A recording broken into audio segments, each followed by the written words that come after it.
নমস্কার বন্ধুরা, আজকে আপনাদের জন্য একটা কথা বলতে এসেছি যে আপনাকে যখন কেউ অপমান করে তখন আপনি মাথা গরম করবেন না বা রেগে যাবেন না তার সামনে। কারণ সামনের জন আপনাকে রাগানোর জন্যই অপমান করছে, কিন্তু সেই অপমান আপনি তখন চুপচাপ থাকুন, একদম চুপ হয়ে যান। কারণ আপনাকে সে রাগানোর জন্যই অপমান করছে এবং দেখবেন পরে তখন অপমান করে আপনাকে অন্যের কাছে আবার মজা নেবে এবং আপনাকে নিয়ে হাসাহাসি করবে, আপনাকে নিয়ে ব্যঙ্গ করবে। তাই আপনি সেই সময় সেই মুহূর্তে একদম কোনো রাগ না দেখিয়ে সেই মুহূর্তে আপনি চুপ থাকুন। নীরবতা জানেন তো অনেক কথা বলে, নীরবতা পালন করুন ওই মুহূর্তে।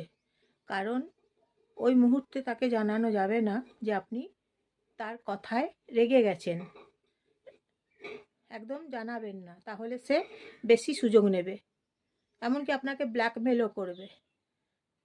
আর ধরুন আপনাকে নিয়ে নানা রকম কথা বলছে আপনার সামনে এবং আপনার মুখের ওপরে, আপনার পোশাক নিয়ে বলছে, আপনার কাজ নিয়ে বলছে, বিচার করছে, কিন্তু তাদের কাজ বিচার করা, মানে অন্যের লোকের বিচার করা। লোকে কি করছে দেখে, কিন্তু নিজে কি করছে একবারও সে কিন্তু দেখে না। নিজে অযথা সময় নষ্ট করছে সেটা কিন্তু দেখে না।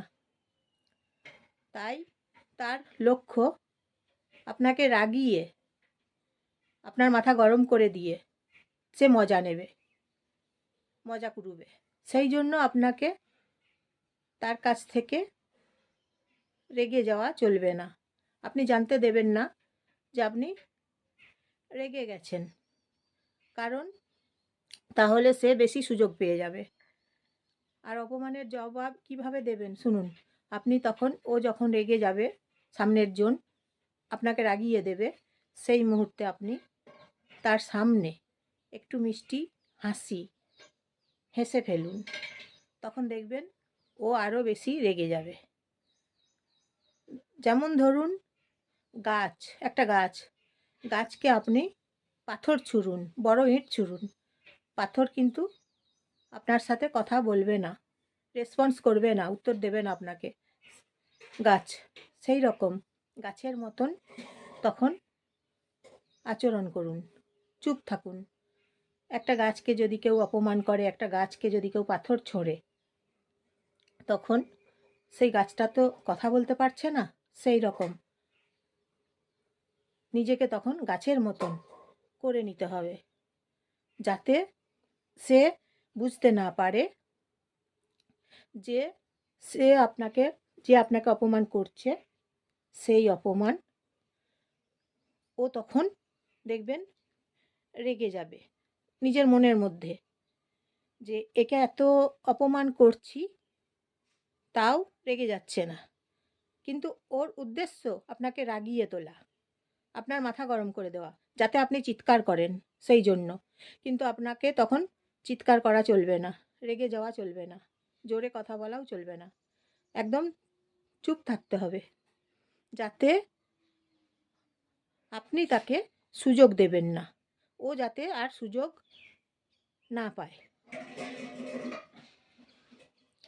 কিন্তু আপনাকে সে কিন্তু বারবার চেষ্টা করছে, ধরুন বারবার, একবার নয়, একবার কাজ হলো না, 2 নম্বর বার আপনাকে অপমান করছে, 3 নম্বর, 4 নম্বর, 5 নম্বর, 6 নম্বর আপনাকে অপমান করছে, কিন্তু আপনি বারবার ওর কাছে একইভাবে এইরকমভাবে অপমানের জবাব দেবেন।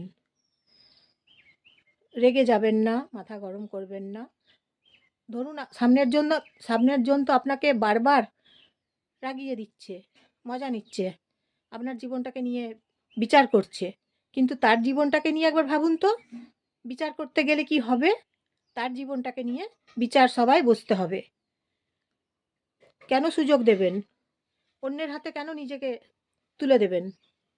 অন্যের হাতে নিজেকে তুলে কখনোই দেবেন না। নিজের জীবন নিজের হাতে। নিজেকে বাঁচাতে হবে নিজে। কেউ বাঁচাতে আসবে না। আপনি একদিন না খেয়ে থাকুন, দেখুন কেউ আপনাকে খাবার দেবে না। আপনি একদিন অসুস্থ হয়ে বিছানাতে পড়ে থাকুন, দেখুন আপনাকে কেউ চিকিৎসা করে ওষুধ দেবে না। সেই রকম। তাহলে অযথা কেন আপনি নিজেকে অন্যের হাতে তুলে দেবেন? অপমান করার সুযোগ দেবেন বা ব্ল্যাকমেল করার সুযোগ দেবেন? একদম দেবেন না। আপনি এইভাবে উত্তর দিয়ে দেবেন, জবাব দিন। ওই একটু হাসবেন, স্মাইল, একটু সামান্য হাসবেন। আর সেই মুহূর্তে তার কাছে ঠান্ডা মাথায় থাকুন।